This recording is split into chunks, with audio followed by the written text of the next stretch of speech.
పాట వినకపోతే నిద్ర పట్టదు. మీరు పాట వినాలంటే నేను పాడినా ఏంటి? ఏమిటి, నువ్వు పాటలు పాడతావా? ఏంటండి మరి అంత తేలిక తీసేశారు? మా ఆశ్రమంలో ఫంక్షన్లు జరుగుతున్నప్పుడు పెద్ద పెద్ద వాళ్ళు వచ్చినప్పుడు నా చేతే పాటలు పాడించేవారు.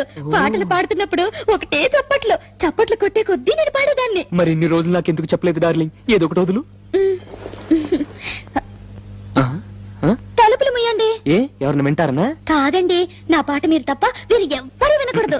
నా పాట మీకే అంకితం. ఓ ఏం కొట్టేవి నచ్చలక. వస్తానుండు, నీ పాట నాకే నాకే అంకితం. ఓకే, ఏది పాడు.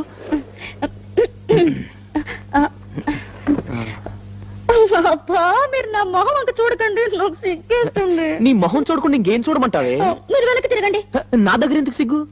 మీరు వెనక్కి తిరుగుతాను, నా పాడతాను. ఓకే ఓకే ఓకే, నా వీపు చూసి పాడు పాడు. ఆహా. దేవుడా దేవుడా